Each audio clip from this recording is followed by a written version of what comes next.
오늘은 알레르기 비염의 정복기 첫 번째 시간이니까 인사드려야겠네요. 안녕하세요. 반갑습니다. 오늘부터는 알레르기 비염의 극복이라는 주제를 마련했는데요. 그 첫 번째 시간으로 한절기, 즉 계절이 바뀔 때나 요즘같이 일교차가 심할 때나 또 한겨울에 나타나는 비염과 또 하나는 통년성이라 해서 1년 내내 비염을 달고 사는 분들이 있는데 이러한 형태의 질병을 한냉성 알레르기 비염이라고 합니다. 그 원인과 증상에 대해서 설명드리고자 하는데 두 가지 공이 원인과 증상은 똑같다는 이야기입니다. 요즘 유튜브나 매스컴 등에서 비염 치료에 대한 소개를 참으로 많이 하는데 거의 모든 방법들이 대증 치료에 불과해서 치료할 때 뿐이라는 것이죠. 그래서 한마디로 증상 완화의 땜질식 처방이라는 것인데 비염이 나타날 때마다 평생 코를 세척하거나 아니면 항히스타민제를 복용하며 살아라 하지요. 알레르기 비염의 원인과 발생 기전을 잘 몰라서 그렇습니다. 코에 증상이 나타나더라도 코병이 아닌 것입니다. 만성 비염이나 축농증은 코의 구조적인 문제 때문에 코병이 있을 수 있지만 알레르기 비염은 면역질환이어서 면역체계가 바뀌어야 하는 것이죠. 물론 코에 증상이 나타나기 때문에 코의 염증 치료만 잘 해도 우선 증상들이 완화되니까 견디면서 평생 땜질식 치료하고 사는 것입니다. 가령 머리 아픈데 진통제만 먹는 것과 다를 바가 무엇이겠냐 이거죠. 두통을 일으키는 원인을 찾아서 감기 고열 때문인지 아니면 뇌종양 때문인지 위장병 때문인지 뇌경색 때문인지 살펴야 된다는 이야기죠. 물론 알레르기 비염과 만성 비염 혹은 축농증과의 차이점이 있습니다.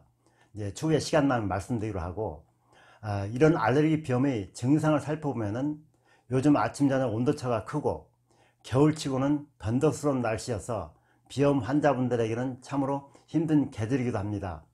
또한 미세먼지가 아주 심하게 나타나곤 하는데 봄까지 자주 나타날 텐데 참으로 안타깝죠. 이런 비염의 증상은 연신 재채기를 반복하며 맑은 콧물이 폭포수같이 쏟아지는데 이것을 수양성 비루라고 하죠.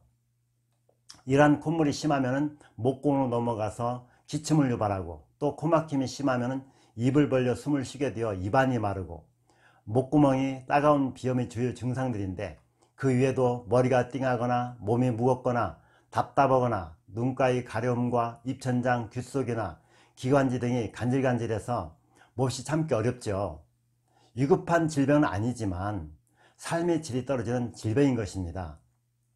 물론 어린이나 청소년들에게는 학습 능력의 저하나 성장 발육이 올 수 있고 정서적으로 불안정해서 주걱터의 증상도 일으키기도 하고 미용에도 좋지 않아서 교정하는데 스트레스와 많은 재정적 부담이 따릅니다. 먼저 계절성과 통년성 알레르기 비염의 원인을 살펴보면 다른 알레르기 비염의 원인과 조금 다릅니다. 이러한 비염을 앞서 한냉성 알레르기 비염이라고 했지 않습니까? 우리나라 사람의 절반 이상이 여기에 해당되는데 몸을 잘 관리해서 에너지 대사의 능력만 향상시키면 즉 몸이 따뜻해지면 비염은 나타나지 않습니다. 대부분 어렸을 때 비염을 달고 살았던 분들이 나이 들어 없어진 경우가 여기에 해당되고 또 이와는 반대로 나이가 들어서 비염이 나타나는 분들이 또한 여기에 해당됩니다. 이러한 환자분들은 동남아 지역 등 따뜻한 지역에 살면 비염 증상이 나타나지 않습니다. 한냉성 알레르기 비염과 연관된 우리 몸의 기관으로는 크게 폐 기능이 저하되어 있고 나아가 장의 기능과 연관되어 있으며 더 나아간다면 갑상선 기능 저하의 원인을 살펴볼 수 있습니다. 물론 과도한 스트레스와 부적절한 식이요법, 운동 부족, 수면 부족과 이로 인한 소화불량, 대사장애의 시작이죠. 자세불량과 혈액순환 장애도 한 몫을 하는 것입니다. 그래서 무엇보다도 관리가 중요하다고 할 수 있겠죠. 알레르기 비염은 코에 증상이 나타나는데 왜 이렇게 많은 기관과 연결되어 있느냐 라고 한다면 할 말이 없는데요. 그렇게 태어난 것을 우리가 어떻게 합니까? 여러분들도 태어나고 싶어서 태어난 분 손 한번 들어보세요. 없죠? 그러니까 부모로부터 물려받은 몸 잘 관리해야 되겠죠. 자, 우리 몸은 유기체입니다. 여러분 손가락에 끝에 가시만 들어있어도 짜증이 날 때가 있을 것입니다. 마찬가지입니다. 유기체라는 것을 꼭 기억하시길 바랍니다. 좀 더 자세히 부연 설명을 드리면은 한방에서 면역기능과 관련된 장부로는 크게 허파와 장, 피부, 소화기계통과 혈액순환과도 연관되어 있고 유기적으로 모든 기관들이 연계되어 있습니다. 비염은 코에 증상이 일어나지만은 원조는 폐, 즉 허파의 기능이 떨어져 호흡과 관련이 있고 에너지 대사와도 밀접하고 또 한방에서는 허파와 장과도 밀접한 관련이 있습니다. 현대 과학적으로 입증이 되었지 않습니까? 장의 면역세포가 80% 이상이 들어있다고. 그래서 장이 건강하면 폐가 건강하여 피부 점막이나 콧속 점막뿐만 아니라 우리 몸의 면역기능이 튼튼해지는 것입니다. 그런데 또 하나, 스트레스를 과도하게 받게 되면은 자율신경이 실제로 교감신경이 항진되어서 가슴이 답답하거나 소화가 잘 안됩니다. 위장의 편혈근이 긴장되었다는 것이죠. 따라서 이뿐만 아니라 장의 기능도 영향을 받아서 손발이 차가워지고 몸도 차가워지는 것입니다. 결국 스트레스가 모든 것을 좌지우지한다는 사실을 빨리 깨달으셔야 됩니다. 스트레스는 만병의 근원이라고 하지 않습니까? 그래서 어떻게 하면 스트레스를 줄일 수 있을까 고민해야 한다는 것이죠. 이상과 같이 코에 나타나는 비염도 우리 몸의 모든 기관과 밀접한 관련이 있다는 사실을 알고 규칙적인 생활습관과 식이요법, 운동요법, 수면보호요법 등 잘 관리해야 하는 것이죠. 물론 전문가의 도움이 필요합니다. 저도 학창시절에 계절성 알레르기 비염으로 상당히 고통을 겪는 사람 중에 하나였습니다. 그러나 잘 극복해서 지금은 비염하고는 전혀 상관이 없는 사람 중에 한 사람이 되었지 않습니까?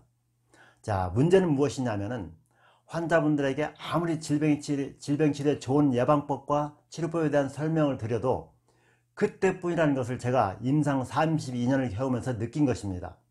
엄청난 충격을 받지 않으면, 즉 죽다시피 하지 않으면 생활습관이나 인격들이 바뀌지 않다는 것입니다. 그래서 어쩔 수 없이 그때그때 비염 증상을 완화시켜주면서 살아가는 방법이구나를 깨달은 것이죠. 동감하십니까?